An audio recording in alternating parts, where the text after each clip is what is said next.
Naam, salamullahi ala al-ikhwa. Tukiwa katika mwendelezo wa masomo yetu ya namna ya kujifunza kuzungumza lugha fasaha ya Kiarabu kupitia katika kitabu cha Ataul Muqit fi Taalumi wa Taalimi al-Lughati al-Arabiyya. Jina la kitabu likimaanisha kwamba zawadi ya mlezi katika kujifunza na kufundisha lugha ya Kiarabu.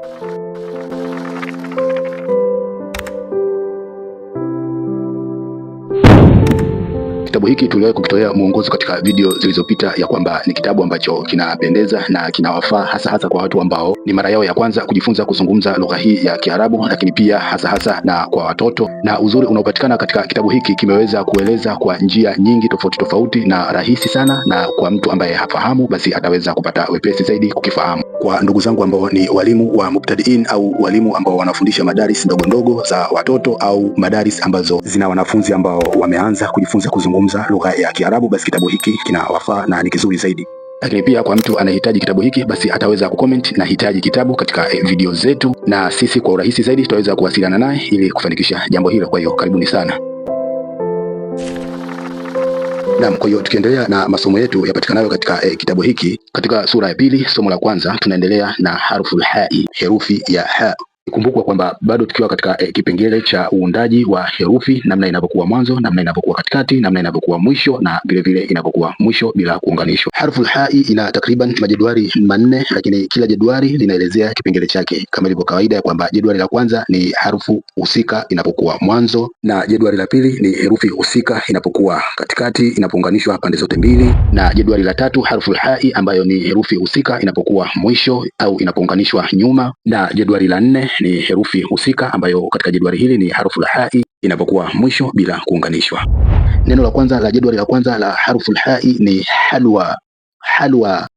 Halwa.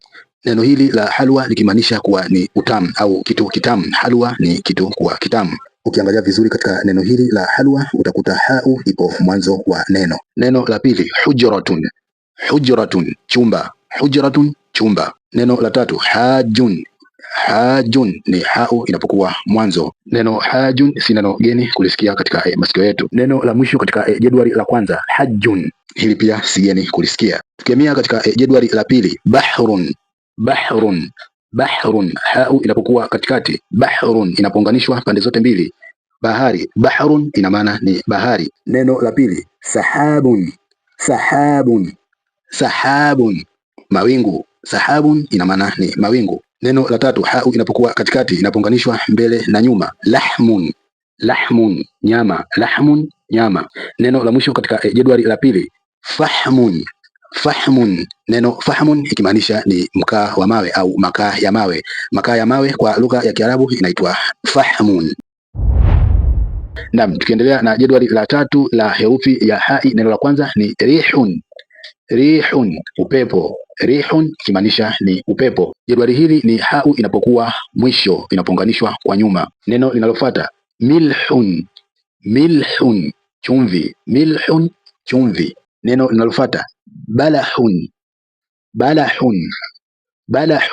Neno balahun likimaanisha ya kwamba ni tende ambazo mbichi au tende ambazo hazijaiva au hazijakomaa, tende changa. Neno la mwisho katika jedwali hili la tatu ribhun. Neno ribhun likimaanisha ya kwamba ni faida au mapato yaliyopatikana katika sekta fulani au biashara fulani. Ribhun ikimaanisha ni kitu cha ziada kilichopatikana katika biashara fulani, faida au mapato. Tukimalizia katika jedwali la nne la herufi ya hai, neno la kwanza ni silahun, silaha. Silahun hata kwa Kiswahili tunatumia hivyo kuwa ni silaha. Neno la pili alwahun. Neno alwahun likimaanisha ni mbao. Lauhun, ubao. Alwahun, mbao nyingi. Alwahun ni wingi wa lauhun. Ubao ni wingi wa mbao. Ina maana ya kwamba alwahun ni mbao nyingi ambazo tunazitumia katika kubandikia matangazo au zile ambazo tunazitumia kuandika na kufundishia mashuleni. Neno linalofuata miftahun.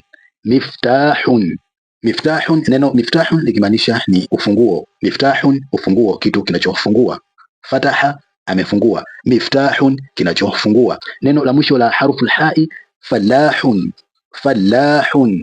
Neno fallahun likimaanisha ya kwamba ni mkulima. Fallahun ni mkulima, mtu anayependa kulima au mtu anayelima mazao. Fallahun, mkulima.